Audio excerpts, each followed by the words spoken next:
नाज़रीन करام, आप देख रहे हैं साला डिजिटल उर्दू पर आज का न्यूज़ बुलेटिन, जहां हम आपके लिए मुल्क और दुनिया की अहम और मुस्तनद खबरें पेश करेंगे।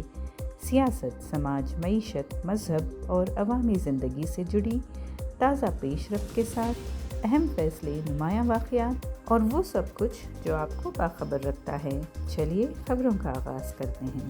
भारत में लॉकडाउन के हवाले से फैल रही अफवाहों पर वजाहत देते हुए वफाकी वज़ीर बराए पेट्रोलियम हरदीप सिंह पुरी ने दो टूक अंदाज में कहा कि मुल्क में लॉकडाउन नाफिज करने की कोई तजवीज़ ज़ेर गौर नहीं है। उन्होंने इन खबरों को मुकम्मल तौर पर गलत करार देते हुए कहा कि हुकूमत के पास ऐसा कोई मंसूबा नहीं है जो अवामी नक़्ल हरकत या माशी सरगर्मियों पर पाबंदी लगाने से मुतल्लक़ हो। ये अफवाहें इस वक्त ज़ोर पकड़ गईं जब बैनुल-अक़वामी सतह पर तेल की सप्लाई और ईरान अमेरिका की जंग पर खदशात ज़ाहिर किए जा रहे थे, जिसके बायस कुछ हल्कों ने क़ियास आराइयाँ शुरू कर दी कि भारत में भी एहतियाती इक़दाम के तौर पर लॉकडाउन लगाया जा सकता है। लेकिन वज़ीर ने वाज़ेह कर दिया कि मुल्क में ना तो ईंधन की क़िल्लत का कोई बहरान है और न ही ऐसी कोई हंगामी सूरत हाल पैदा हुई है जिससे लॉकडाउन की ज़रूरत पेश आए। उन्होंने अवाम पर जोर दिया कि वो सोशल मीडिया पर गर्दिश कर रही गैर मुसद्दिक़ा ख़बरों पर तवज्जो न दें और सिर्फ मुस्तनद ज़राए से मालूमात हासिल करें। इस बयान के बाद ये बात वाज़ेह हो जाती है कि मौजूदा हालात में भारत में लॉकडाउन का कोई इम्कान नहीं है और मामलात ज़िंदगी जारी रहेंगे। बेंगलुरु के राजाजी नगर में Karnataka state road transport corporation के एसआरटीसी की एक मुसाफिर बस में गुज़िश्ता रात अचानक आग भड़क उठी, लेकिन खुशकिस्मती से तमाम 21 मुसाफिर बखैर आफियत हैं। एक बस मैजेस्टिक केम्पेगौड़ा बस स्टैंड से शिवमोगा के लिए रवाना हुई थी। रवानगी के चंद ही मिनट बाद लुलु मॉल के करीब बस के निचले हिस्से से धुआं और आग के शोले निकलते देखे गए। इत्तला के मुताबिक एक मोटरसाइकिल सवार ने चलती बस के नीचे आग भड़कते देखी और फौरी तौर पर ड्राइवर को खबरदार किया। ड्राइवर ने बर वक्त बस रोक कर तमाम मुसाफिरों को फ़ौरन बाहर निकाल लिया, लिहाजा कोई जानी नुकसान नहीं हुआ। इब्तदाई तहक़ीक़ के मुताबिक आग लगने की वजह मुमकिना तौर पर डीजल लीकेज या किसी तकनीकी ख़राबी को करार दिया जा रहा है, लेकिन हतमी वजह जानने के लिए तहक़ीक़ात जारी हैं। मामले की इत्तला मिलते ही फायर ब्रिगेड की टीम मौके पर पहुंच गई और आग पर काबू पा लिया, लेकिन बस मुकम्मल तौर पर जलकर तबाह हो गई। पुलिस ने मुकदमा दर्ज करके मज़ीद तहक़ीक़ात शुरू कर दी हैं। ये वाक़या एक बड़े सानहे में तब्दील हो सकता था, ताहम बर वक्त कार्रवाई और एहतियाती तदाबीर से तमाम मुसाफिरों की जान बच गई। बेंगलुरु के मसरूफ़ इलाक़े मारथहल्ली में वाक़ मारथहल्ली ब्रिज को मेट्रो तामीराती काम के बायस 27 से 29 मार्च तक 3 दिन के लिए जुज़वी तौर पर बंद किया जा रहा है। ये बंदिश बुनियादी तौर पर रात 12 बजे से सुबह 3 बजे तक नाफिज रहेगी, ताकि नमा मेट्रो की ब्लू लाइन के तहत गर्डर नस्ब किए जा सकें। इस दौरान HAL से वाइटफील्ड या वर्तुर जाने वाली ट्रैफ़िक और मुखालिफ सिमत से आने वाली गाड़ियों पर पाबंदियाँ होंगी। ट्रैफ़िक पुलिस ने मुतबादिल रास्ते भी जारी किए हैं ताकि ट्रैफ़िक का बहाव बरकरार रखा जा सके। भारत ने 27 मार्च 2026 को पेट्रोल और डीज़ल पर आयद खुसूसी इजाफी एक्साइज ड्यूटी में नुमायां कमी कर दी। पेट्रोल पर ड्यूटी 13 रुपये फ़ी लीटर से कम होकर 3 रुपये रह गई, जबकि डीज़ल पर 10 रुपये फ़ी लीटर ड्यूटी मुकम्मल ख़त्म कर दी गई है। ये फ़ैसला आलमी मंडी में खाम तेल की कीमतें $100 फ़ी बैरल से तजावुज़ करने और मशरिक़ वस्ता की कशीदगी के बायस किया गया है। हुकूमत का मकसद महंगाई को काबू में रखना और आवाम को रिलीफ देना है, ताहम इस इक़दाम से सरकारी ख़जाने को खरबों रुपए सालाना का नुकसान हो सकता है। कर्नाटक के ज़िला बागलकोट में चल रही ज़िमनी इंतखाब के दौरान सिक्योरिटी सख्त करते हुए ज़िला भर में चेक पोस्ट कायम की गई और गाड़ियों की तलाशी का अमल तेज़ कर दिया गया। इसी दौरान ताल्लुक़ बादामी के कुलगेरी क्रॉस चेक पोस्ट पर SST टीम ने RL नदाफ की क़ियादत में एक कार की तलाशी के दौरान बग़ैर दस्तावेज़ात के 8 लाख रुपए नकद रकम बरामद करके ज़ब्त कर ली है। हुक्काम के मुताबिक ये कार्रवाई इलेक्शन कमीशन के बाज़ाब्ता अखलाक के तहत की गई है, ताकि गैर कानूनी नकदी की तरसील और वोटरों पर असरअंदाज होने की कोशिशों को रोका जा सके।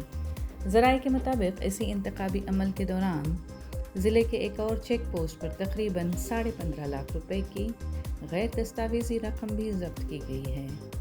انتظامیہ کا کہنا ہے کہ دونوں معاملات میں مزید تفتیش جاری ہے اور خلاف ورزی کرنے والوں پر سخت کارروائی کی جائے گی۔ تمل ناڈو کے شہر تروپور میں حکام نے کارروائی کرتے ہوئے 200 سے زائد گھریلو LPG سلنڈرز برآمد کر لیے جو بغیر اجازت غیر قانونی طور پر ذخیرہ کیے گئے تھے۔ یہ کارروائی خفیہ اطلاع ملنے پر تائی موکامبکا نگر کے علاقے میں کی گئی، جہاں سے 183 انڈین سلنڈرز برآمد ہوئے، جن میں 154 بھرے ہوئے اور 29 خالی تھے۔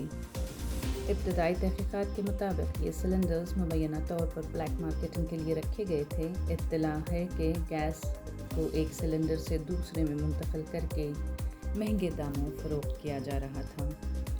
حکام نے مقدمہ درج کر کے تحقیقات شروع کر دی ہیں اور اس غیر قانونی کاروبار میں ملوث افراد کی نشاندہی کی جا رہی ہے۔ بھارت کے شہر ایودھیا میں رام نوامی کے موقع پر رام ٹیمپل ایودھیا میں عقیدت مندوں کا بڑا ہجوم دیکھنے میں آیا، جہاں لاکھوں افراد نے درشن کے لیے شرکت کی۔ عقیدت مند صبح سویرے ہی مندر پہنچنا شروع ہو گئے تھے، جس کے باعث پورے شہر میں غیر معمولی رش دیکھنے میں آیا۔ اس موقع پر دوپہر کے وقت خصوصی سوریہ تلک کی رسم ادا کی گئی، جس میں سورج کی کرنیں چند منٹ کے لیے رام للا کے ماتھے پر پڑتی ہیں اور یہ منظر دیکھنے کے لیے بڑی تعداد میں لوگ موجود تھے۔ انتظامیہ نے ہجوم کو کنٹرول کرنے کے لیے خصوصی انتظام کیے، جن میں VIP درشن کو عارضی طور پر معطل کر دیا گیا۔ شہر بھر میں بڑی اسکرینز کی تنصیب کی گئی اور سخت سیکیورٹی اقدام کیے گئے۔ جموں کشمیر میں شوپیان سے پونچھ والی مغل روڈ پر برفانی تودہ گرنے کے باعث 20 سے زائد گاڑیاں برف میں پھنس گئیں۔ حکام کے مطابق شدید برفباری اور تودہ گرنے کے بعد متعدد گاڑیاں سڑک پر رک گئیں، جس میں مسافر بھی موجود تھے۔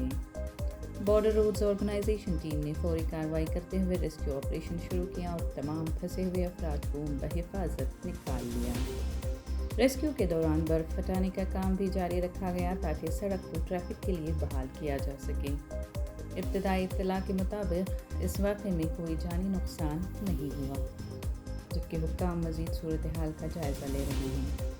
مغل روڈ کو برفباری کے موسم میں خطرناک راستوں میں شمار کیا جاتا ہے، جہاں اکثر اس نوعیت کے معاملات پیش آتے ہیں۔ کرناٹک کے شہر چکمگلورو کے مضافاتی علاقے میں واقع چرچل ریزرو فارسٹ میں اچانک آگ بھڑک اٹھی، جس کے باعث 15 ایکڑ سے زائد جنگلاتی رقبہ جل کر خاک ہو گیا۔ نئے کورٹ کمپلیکس کے پیچھے واقع ریزرو فارسٹ ایریا میں شدید گرمی اور تیز دھوپ کے باعث آگ لگنے کا خدشہ ظاہر کیا جا رہا ہے، لیکن حتمی وجہ تاحال سامنے نہیں آ سکی۔ اطلاع کے مطابق آگ تیزی سے پھیلتی گئی اور دیکھتے ہی دیکھتے وسیع رقبے کو اپنی لپیٹ میں لے لیا۔ Karnataka fire and emergency services کے عملے نے فوری موقع پر پہنچ کر آگ بجھانے کی کوشش کی۔ جنگل کے اندرونی حصوں تک گاڑیوں کی رسائی ممکن نہ ہونے کے باعث فائر بریگیڈ اور محکمہ جنگلات کے اہلکار درختوں کی شاخوں کی مدد سے آگ بجھانے میں مصروف ہیں۔ حکام کے مطابق تیز ہواؤں کے سبب آگ تیزی سے پھیل رہی ہے، جس سے صورتحال تشویشناک ہو گئی ہے۔ درجنوں اہلکار مسلسل آگ پر قابو پانے کی کوشش کر رہے ہیں۔ یہ بھی واضح نہیں ہو سکا کہ آگ انسانی غفلت کے باعث لگی یا قدرتی وجوہات کی بنا پر۔ بتاتے چلیں کہ گزشتہ برس کدریمکھ نیشنل پارک اور چارماڑی گھاٹ کے جنگلاتی علاقوں میں بھی متعدد آگ لگنے کے حادثے ہوئے تھے، جن میں سینکڑوں ایکڑ جنگل اور قیمتی جڑی بوٹیاں جل کر تباہ ہو گئی تھیں۔ بنگلورو میں آج سونے کی قیمتیں 24 کیرٹ سونا یعنی 99.9% پیورٹی والا سونا 14,471 روپے فی گرام رہا۔ 22 کیرٹ سونا یعنی 916 13,265 روپے فی گرام۔ 18 کیرٹ سونا یعنی 75% پیورٹی 10,853 روپے فی گرام رہیں۔ سونے کی قیمتیں مقامی طلب اور عالمی مارکیٹ کے رجحان کے زیر اثر رہتی ہیں۔ بنگلورو جیسے بڑے شہر میں قیمتیں عموماً قومی سطح کے نرخوں کے مطابق ہی ہوتی ہیں، لیکن مقامی ٹیکس اور دیگر عوامل کی وجہ سے معمولی فرق ممکن ہے۔ یہ بھی نوٹ کر دیں کہ یہ قیمتیں اس بلیٹن کی ریکارڈنگ کے وقت کی ہیں، جبکہ سونے کی قیمتیں وقتاً فوقتاً بدلتی رہتی ہیں۔ بس شکریہ، گڈ ریٹرنز۔ آج کے نیوز بلیٹن سے اتنا ہی۔ اگلی ملاقات تک اجازت دیجیے، تب تک باخبر رہیں اور اپنا خیال رکھیں۔ کامنٹ سیکشن میں ہمیں ضرور بتائیں کہ آپ کون سی نیوز سننا چاہتے ہیں۔ سالار ڈیجیٹل اردو کو سبسکرائب، لائک اور شیئر ضرور کریں۔